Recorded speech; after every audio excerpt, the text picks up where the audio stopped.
You think a suit and a fancy car changes your skin color? The words cut sharper than the security blade he was forced to walk past. No explanation. No violation. Just skin. Just silence. Just two guards dragging a well-dressed black man into a private screening room like he was carrying a bomb instead of a boarding pass. They tore through his bag, ignored his questions, and called it routine.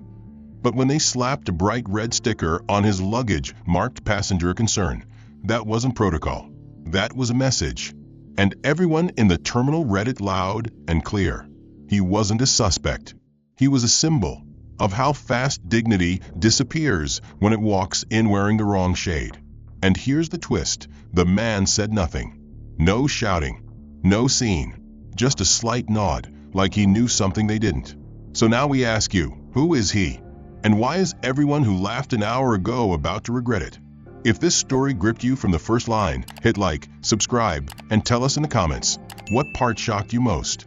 And hey, where in the world are you watching this from right now? You walked in here like you run the place. But see, that's the thing. You don't. He chuckled, then reached into his back pocket and pulled out a small flashlight, flicking it toward the inside of David's duffel. No alerts, no weapons, no flags. That's odd, don't you think? David didn't answer. Miller leaned in closer. I think the system flagged you because sometimes it just knows. Knows when someone's out of place. Another pause. Then Miller stepped back, arms crossed again, eyes still locked on David's. You're free to go, he said finally, nodding at the remaining guard. No incident. Just a quick check. As David began repacking his belongings, Miller added, almost as an afterthought, consider it a courtesy check. Wouldn't want to mistake ambition for access. David zipped up his duffel, slipped his Rolex back on his wrist, and walked out without looking back. He didn't speak, didn't flinch, didn't retaliate. But the silence that followed him out of that room was louder than anything Miller had said. Because Miller didn't know the man he'd just tried to intimidate wasn't just some ambitious traveler. He was something else entirely. And the real screening hadn't even begun. The clock on the wall read 9:42 a.m., and his flight wasn't boarding for another 40 minutes. Time wasn't the issue. What grated beneath the surface wasn't the delay, nor the unwarranted inspection. It was the unmistakable stain of being marked, labeled without evidence, handled like risk, disguised as protocol. As he approached the private check-in for first-class passengers, the woman behind the counter stiffened slightly, as if someone had already whispered about him. She gave him a tight, professional smile, one that said she wasn't sure how to treat him anymore. Mr. Carter, she said, checking her screen. Thank you for your patience. David offered a nod, saying nothing. His boarding pass was scanned, passport verified. Everything in perfect order, as it had always been. Then came the luggage. He handed over his duffel, now tagged with his initials in silver.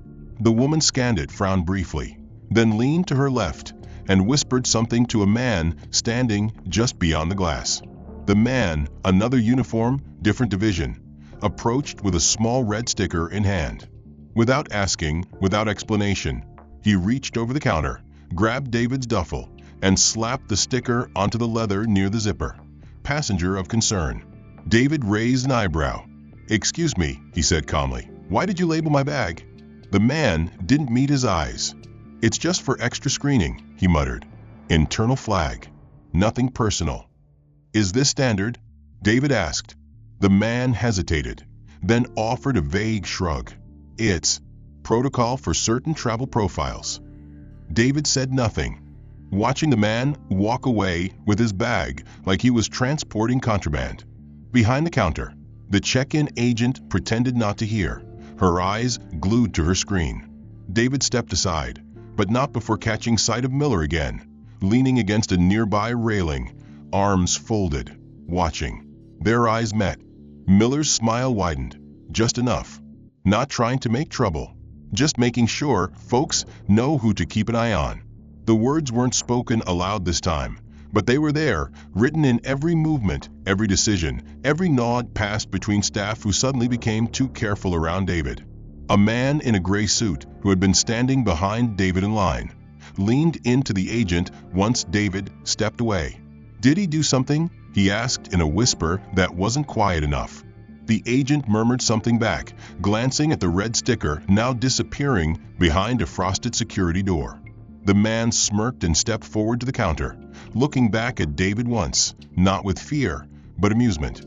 David walked toward the lounge in silence, the burn of quiet judgment sticking to his back like humidity. This wasn't about delay. It wasn't even about security. This was branding. A public mark designed to follow him through every hallway, every checkpoint, every set of eyes that would now interpret him not as a traveler, not as a businessman, but as a possible problem. The sticker wasn't just paper. It was a message, and everyone had received it. As David entered the private lounge area, the staff barely made eye contact. One woman at the refreshment station stepped back as he walked by. Another worker collecting cups paused, hesitated, then resumed only after he'd passed. He noticed the subtle spacing around the chairs, the empty seat no one wanted to claim near him, the hushed conversation between two attendants near the espresso bar, their eyes cutting toward him, then away. None of them had seen him do anything. They didn't have to. He'd been labeled. The receptionist at the front, a blonde woman with a tight bun and tighter smile, typed something into her terminal, then glanced up. Her name tag read Carla Guest Services Lead. She gave him a quick once-over, pausing for half a beat too long on the red sticker still faintly visible on his duffel bag.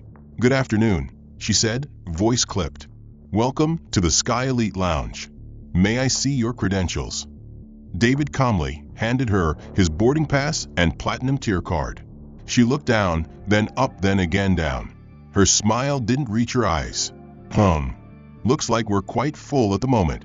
"I have a confirmed reservation," David said evenly. "This tier guarantees access."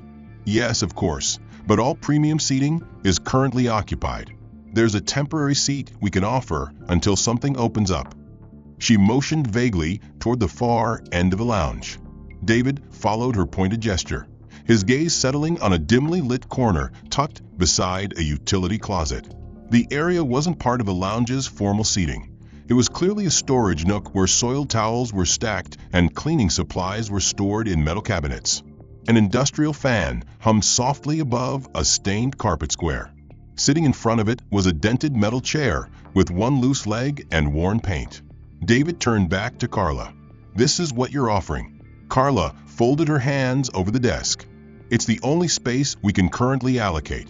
To someone holding top-tier priority status? It's temporary," she said, then raised her voice just enough for nearby staff to hear, "and appropriate. With no other choice." David picked up his bag and walked to the corner. His shoes made soft clicks on the marble floor, echoing awkwardly in the sudden hush. As he pulled the chair out, the back leg wobbled dangerously. He sat anyway. The air smelled faintly of disinfectant and mildew. Behind him, a young employee entered the supply closet and froze. She glanced at David, blinked, then looked back toward Carla, as if unsure whether to say something. Carla, without breaking her smile, called across the room, "Make sure to spray the seat down after our special guest is done with it." The staffer hesitated, then nodded and backed into the closet. David didn't respond. He placed his bag beside him, folded his hands, and stared straight ahead. All around him, lounge guests went back to their conversations, some pretending not to notice, others occasionally sneaking glances his way. No one offered a real seat. No one said a word. Even the servers who walked past skipped over him when pouring champagne or offering fruit plates. He had been physically admitted, but socially exiled. He wasn't just an outsider now, he was a warning. A lesson in what happened when someone didn't fit the room. Carla returned to her desk, checked something on her screen, and whispered to a passing staff member. The staffer nodded and smirked before walking away. David took a deep breath. The insult wasn't just in the location, it was in the delivery. David stood and approached the self-serve counter at the far end of the lounge, where a stainless steel espresso machine hissed quietly beneath glass shelves of fine teas and gourmet sweeteners. He adjusted his cuff, stepped forward, and reached for the handle of the espresso pot. It wasn't entitlement, it was survival. A man was still allowed to pour his own coffee. He placed a porcelain cup on the tray, pressed the lever slowly, and waited as the dark liquid filled half the cup. That was when Carla appeared. She was behind him before he even noticed her approaching, her heels soft on the floor, her presence sharp. She held a full silver carafe of boiling water used for tea infusions. "Excuse me," she said with a sweetness that didn't match her eyes. David shifted slightly to make room, polite, giving her space. But as he did, her elbow slipped, and in one swift, fluid motion, the scalding water cascaded across the sleeve of David's left arm and splashed down the front of his suit jacket. The burn wasn't deep, but it was sharp and immediate. David inhaled through clenched teeth, his jaw tightening. The room fell silent for a breath. Carla didn't reach for a towel. She didn't ask if he was okay. She simply tilted her head, eyes fixed on him, and said flatly, "Oops." A little slow on the reflexes. "Huh, boss?" It wasn't an apology. It was a taunt. A quiet dig, dressed as an accident. Her smirk vanished the moment she turned away. But David had already memorized the shape of it. He grabbed a napkin from the counter, dabbed at his sleeve, and made no move to retaliate. The other guests pretended not to have seen what happened, their eyes suddenly fascinated by phones or the distant sound of a boarding call over the intercom. No one intervened. No one asked questions. The room moved on without him, as if his pain was background noise. A server passed, eyes flicking to the wet stain on David's arm, then quickly looking away. Carla returned to her post behind the counter, whispering something to a colleague who giggled before covering her mouth. The heat in David's sleeve had faded, but what replaced it was colder, more deliberate. He wasn't just being excluded anymore. He was being tested, provoked. They wanted him to snap, to raise his voice, to break the atmosphere so they could say, "See? He didn't belong here after all." But David wouldn't give them the satisfaction. He had negotiated takeovers in war zones, defused billion-dollar boardroom standoffs without blinking, buried insults under layers of velvet tone and calm breath. This wasn't new. It was just uglier than usual. He returned to his seat, still damp, still silent, and pulled out his phone, not to complain, not to record, but to check the time. 10:14 a.m.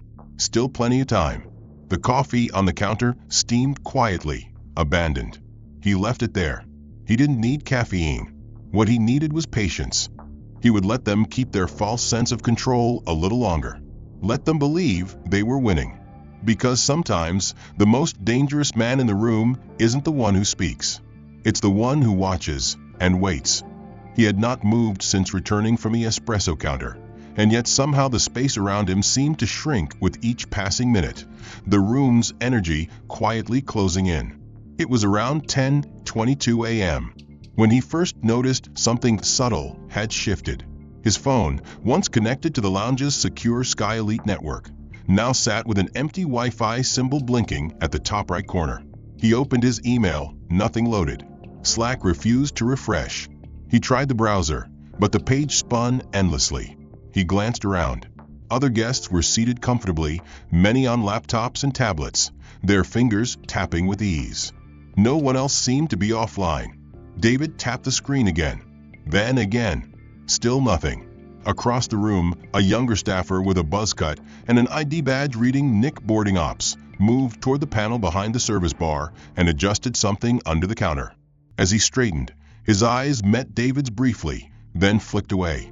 David stood and walked toward one of the sleek wall outlets, silver sockets built into the base of the marble counter.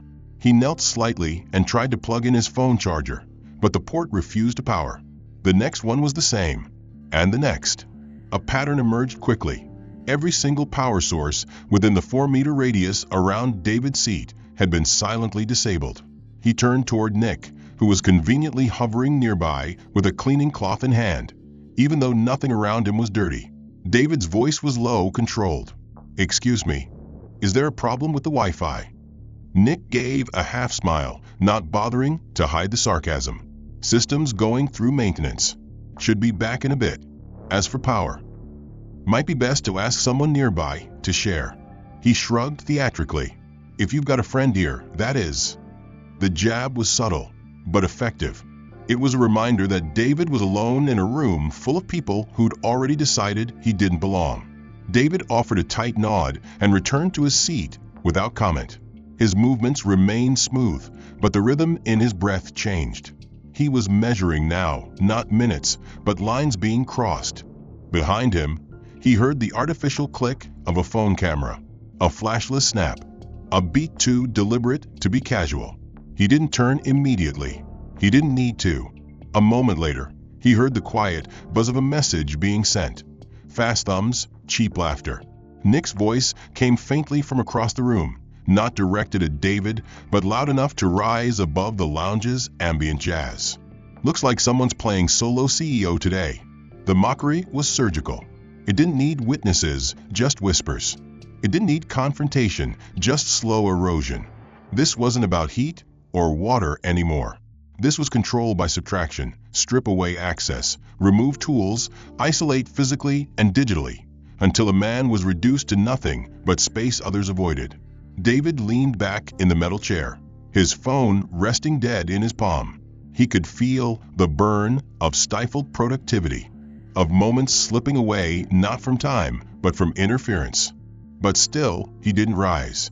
He didn't ask to be moved or complain to management. But David didn't move. He let time chip away at their illusion instead. At 10:38, a chime on the overhead intercom announced a shift in boarding procedures for international gates, and a junior attendant hurried into the lounge with a clipboard in hand. Carla met her halfway, took the clipboard, and after a quick scan, turned toward David with a false smile stitched across her lips. "Mr. Carter," she said, her tone overly bright, "your luggage was flagged for manual inspection. They've requested you retrieve it personally."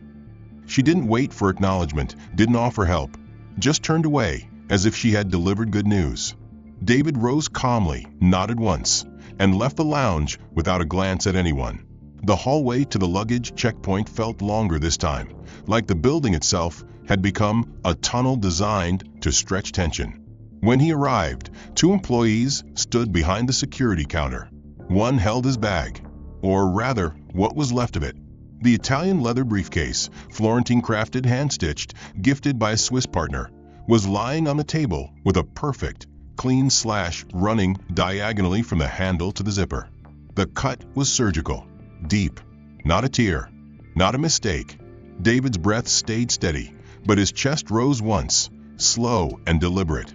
Miller was there, leaning against the wall with one foot crossed over the other, arms folded like a man watching his favorite scene in a slow-burn thriller. When David met his eyes, Miller smiled with a level of satisfaction that could only come from believing he'd won. "Guess not all luxury holds up under pressure," he said, almost conversational. Then added with a shrug, "Next time maybe try canvas." The 2 staffers behind the desk didn't speak. One of them avoided David's gaze entirely. The other shifted nervously and turned his attention to a nearby monitor. David stepped forward, examined the cut, then ran his fingers gently across the exposed edge of the bag's lining. He didn't speak, didn't ask how, didn't accuse.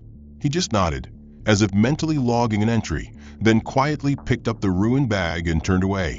Miller said nothing more. He didn't need to. The damage had been delivered. Public. Final. The humiliation wasn't just physical. It was financial, symbolic. In Miller's mind, this was the finishing blow. But David knew better. The silence he carried back to the lounge wasn't defeat. It was alignment, precision, timing. When he re-entered the VIP area, Carla looked up, saw the ruined briefcase, and quickly turned her head. Nick smirked without hiding it. David walked back to his corner, placed the slashed bag gently on the floor beside the crooked chair, and straightened his jacket. Then he raised his wrist, glanced at his watch, and pressed a small button hidden beneath the band. Nothing beeped. Nothing blinked. But across the airport, in a conference room 6 floors up, a notification lit up on a glass screen. Authorization code 1A exec received. Initiate transfer. At that exact moment, a man in a tailored gray suit entered the lounge. He carried a slim leather folder and moved with the kind of quiet confidence that preceded consequences. He walked straight past Carla, past Nick, and stood directly in front of David. Then he bent slightly, close enough, so that only David could hear. "Sir, the $400 million acquisition has been finalized as of 11:26 a.m. You now own 82% of this airport's operational infrastructure. Full control is active. We await your instruction." David nodded once. Just once. The man straightened, turned, and began making a phone call as he walked out. David sat down slowly, adjusted his cuff, then reached for the red passenger of concern sticker still folded inside his jacket. He pulled it out, stared at it for a second, then placed it on the ruined briefcase like a calling card. The room hadn't changed yet, but it would. The quiet didn't fall all at once. It crept in like a cold draft, sliding between conversation and comfort, settling behind eyes that suddenly couldn't look directly at David anymore. He hadn't moved since the man in the gray suit whispered into his ear, hadn't said a word, hadn't stood, hadn't smiled. He simply remained where he was, one hand resting lightly on the handle of his slashed briefcase, the other adjusting his cuff like nothing had changed. Because for him, everything had already changed. Across the lounge, Carla Jensen was still perched at the reception counter, her posture relaxed, latte in hand, fingers tapping her tablet, until she glanced up and saw the man. Her eyes widened slightly, not with surprise, but with recognition, like someone who had just realized she was in a room with fire and holding the matchbook. The man in gray was walking calmly toward the exit now, phone pressed to his ear, his voice too soft to hear. But Carla didn't need to hear it. She had seen him once before, 2 months ago, during a board meeting for Brighton Holdings. He wasn't just legal. He was strategic counsel, executive tier. His presence in the lounge made no sense, until she looked again at David, and her latte slipped from her fingers, shattered across the dial. Liquid spread beneath her shoes as if chasing her retreat. She stared, frozen, then slowly turned toward Miller, who stood near the far wall, arms still crossed, confidence starting to fade. "M. Miller," she said, her voice suddenly thin. "That guy just whispered to him. Did you see who he was?" Miller glanced over his shoulder, caught the gray suit just as it disappeared through the glass doors, and followed the path backward, straight to David. The same David who had been silent through every insult, who now sat calmly, almost regally, in a space that no longer seemed capable of holding him. Miller swallowed hard. He felt a tightness crawl up his spine, a tremor of uncertainty, as if the room itself had just changed ownership, and he was the last to be told. David adjusted his sleeve once more, then reached down and casually wiped a speck of dust off the polished side of his briefcase, what was left of it. It wasn't a flourish. It was ritual, like brushing dirt off a monument before unveiling what stood beneath. Carla didn't move. She watched David with a stare that no longer held contempt, only confusion. Her mind raced through possibilities, trying to place his name, his face, his connection. But the answer was already walking out the door with a phone call in progress. David remained seated, but power had shifted. It didn't roar. It didn't flash. It settled slowly, like ink in water, darkening everything without a single drop touching the floor. Across the room, Nick leaned against the charging console, smirking to himself until he saw Carla's expression. "What?" he said casually. "He still looks broke to me." Carla didn't answer. She pulled up the lounge's internal app, tapped into the executive notice thread, and scrolled. Halfway down, she froze. The words on her screen read, "Cross Global Infrastructure Holding. Majority stake transfer confirmed. Brighton International." Her breath caught. She stared at the name, then at David, her face drained of color. Miller finally stepped away from the wall, posture less sure now. He moved toward Carla slowly, trying to piece together what had happened in the last 7 minutes that turned certainty into dread. Carla met his eyes, and for the first time all day, she didn't speak in clipped commands. "We made a mistake," she whispered. But even that felt too generous. Carla's hands hovered above her terminal, frozen mid-keystroke as her work tablet buzzed with a notification she didn't recognize. She tapped it, then blinked. The message was short but final. "Report to Concourse Admin Room A3. Immediate HR protocol engagement." Do not interact with clients. She didn't even have time to respond.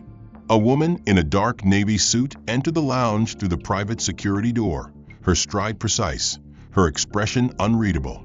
She carried a folder tucked under her arm and stopped in front of the reception desk without asking for Carla's name. "Carla Jensen?" the woman asked, though her tone said she already knew. Carla stood slowly, nodding. "Yes." The woman handed over a sealed envelope. "You are hereby suspended pending investigation," she recited, like she'd done this before. "Immediate removal under Clause 4, verbal misconduct and willful mistreatment of high-level clientele." Carla didn't speak. Her mouth opened once, then closed, her gaze flicking to David across the lounge. He wasn't looking at her. He was watching the room, watching it unravel. She finally found her voice. "I didn't know. I thought he was just some," the woman cut in coldly. "You assumed. Now you'll have time to reflect on it." Without further word, she gestured for Carla to follow. Every eye in the lounge turned to watch her walk away. Her steps were shaky, her composure cracked wide open. She no longer looked like the one in charge. She looked like someone trying not to be sick in public. As the doors shut behind her, a static buzz cracked through Miller's earpiece. He tapped it instinctively, but the voice that followed was not a command. It was a sentence. "Security privileges revoked.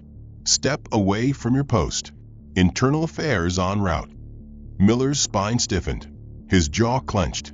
He turned toward the far wall where the man in the gray suit now stood, still silent, still watching like an executioner with no need to swing the blade himself. Miller didn't argue. He didn't plead. He simply nodded once, then reached down to remove his badge from his belt. He placed it on the nearest counter with a faint metallic clink, straightened his shoulders, and walked out without speaking. For the first time that day, the smug tilt in his step was gone. Around the room, staff who had smirked earlier now looked away. 2 servers retreated into the kitchen. A floor manager who had laughed quietly during the coffee incident checked his watch, then moved toward the side exit. No one said goodbye. No one said a word. David remained seated, his ruined briefcase at his side like a battle standard. He didn't move. He didn't need to. His silence had grown teeth. One of the junior attendants, a woman barely 20, approached with hesitant steps and placed a glass of water on the table next to him. She didn't speak either. She bowed her head slightly and walked away. In the corner of the lounge, the digital screen above the concierge desk updated quietly. It no longer displayed ads for champagne and luxury shuttles. Now, it read, "Welcome Cross Global Infrastructure Operations in effect." Nick had been watching everything unravel from the corner of the lounge, arms crossed, lips curled in the kind of smirk worn by someone who thought they were one step removed from consequence. He had seen Carla escorted out, pale and stunned. He had seen Miller stripped of authority and self-respect in a single sentence. But even as the walls closed in around them, Nick held on to a single belief, that he, at least, had kept his hands clean enough. He hadn't spilled the water. He hadn't made the racist remarks. All he had done was follow along, deliver a few subtle jabs, cut the Wi-Fi, reroute a charging outlet, snap one discreet photo. That wasn't abuse, he thought. That was just office culture. He was just doing his job. So when the tap came, a gentle touch on the shoulder, Nick turned casually, expecting maybe a request to move or a reminder about boarding times. Instead, he faced a sharply dressed man holding a digital tablet and wearing the kind of expression that made apologies useless. "Nicholas Harris?" the man asked. "Yes," Nick said, his voice neutral. "You'll need to report to compliance upstairs," the man said without inflection. "Allegations of coordinated humiliation and misuse of authority during client transit." Nick's mouth opened, closed, opened again. He searched the man's face for leniency and found none. "I was just following orders," he said quietly, too quickly. The man's eyes narrowed, not with anger, but with precision. "And that," he said flatly, "is exactly why you're on the list." The phrase echoed, louder in Nick's chest than in his ears. Around them, the lounge fell into a hush again. Conversations died in the throat. A few heads turned. David didn't. He remained seated, composed. as if none of this surprised him, as if it had always been inevitable. Nick was handed a printed form, asked to sign his acknowledgement of pending disciplinary review, and escorted to the side door normally reserved for discreet VIP exits. But today, it was an exit for the shamed. As he passed by the service desk, the terminal chimed. A new internal memo populated on all active staff devices. Internal notice, 11:30 a.m. incident. All current Sky Elite Lounge staff under ethical review. Subjects, discriminatory behavior. Complicity under silence. Mandatory evaluations to follow. Phones buzzed. Tablets lit up. Someone gasped quietly. A server who had earlier ignored David's polite glance now backed into the kitchen, pretending to check inventory. The bartender began wiping already clean glasses. The assistant manager, who had laughed under her breath when Carla spilled the scalding water, now stared blankly at the wall, her name likely next on the list. They were all being pulled into the current, not just for what they did, but for what they didn't do. Every face in the lounge reflected the same creeping realization. Silence was no longer neutral. It was complicity, and complicity had finally been priced. David, still seated in his battered corner, reached down and straightened the strap on his briefcase, not because it mattered, but because rituals were anchors. He didn't look smug. He didn't gloat. But his stillness held weight now. Not the weight of power flaunted, but of justice enforced without the need for raised voices or threats. He had said nothing for hours, and now every word unspoken was screaming into the room like a siren. The lounge was no longer a place of privilege. It had become a vacuum, silent, cold, heavy with the weight of realization pressing down on every surface. David remained seated for a few more minutes after Nick's removal, his expression unreadable, his presence now the stillest point in a room unraveling from the inside out. No one dared approach. Every staff member still present was scrolling nervously through internal directives, reading and rereading the ethics memo that now lived like a stain across their workday. David calmly reached into the interior pocket of his blazer and retrieved a small envelope. Matte white, perfectly sealed, unmarked. He didn't look around. He didn't seek witnesses. He rose slowly from the dented chair that had framed his humiliation, adjusted his suit jacket with practiced precision, and lifted his briefcase as if it hadn't been sliced open like a warning. His shoes clicked once on the tile. Then again. Each step echoed like a countdown, not toward confrontation, but toward closure. The few remaining passengers watched him from behind the rims of untouched drinks and fading conversations. No one whispered anymore. The man who had entered hours ago was invisible then, overlooked, mislabeled. The man who walked now quietly, confidently, was undeniable. As David neared the reception desk, a new attendant stepped back instinctively, unsure of what to do or say. David offered no words. He simply placed the envelope on the counter where Carla's tablet used to sit. Then, without a glance back, he exited the Sky Elite Lounge and disappeared into the corridor beyond, leaving only silence in his wake. The attendant stared at the envelope, unsure whether to touch it, open it, or pretend it wasn't there. Eventually, a floor manager approached, opened the flap, and pulled out a single sheet of thick, cream-colored paper. Typed in centered serif font were the words, "I never needed to be treated like a VIP. I just wanted to see how you'd treat someone you thought wasn't." The manager said nothing. He folded the paper back into the envelope and walked away. But those words, measured, haunting, would outlive every staff memo, every compliance review, every policy change that followed. Outside, David moved through the terminal like he owned no space yet belonged to all of it. He walked past travelers in suits, families with rolling luggage, teenagers glued to their phones, none of whom knew who he was or what had just happened. And that, perhaps, was the point. Justice didn't always need an audience. Dignity didn't always demand applause. He didn't walk like a man who had won. He walked like a man who had chosen not to lose himself. A few gates down, the man in the gray suit stood waiting, phone pressed to his ear. As David approached, the man nodded once, finished his call, and said only, "The board's notified. Operations will continue under your authority."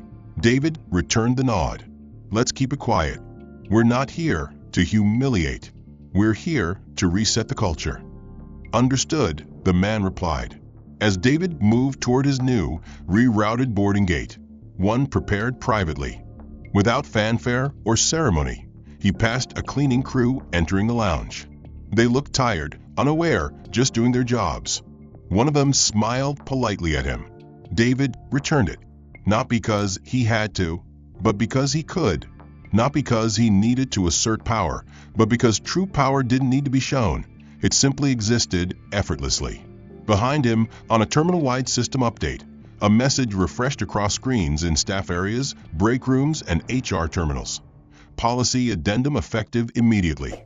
Respect is the only ID that matters. The end. If this story made you pause for even a second, hit that like button and consider subscribing for more stories that don't just entertain, but stay with you. What part hit you the hardest? Was it the silence or the shift? Let us know in the comments. And before you go, tell us, where in the world are you watching from right now?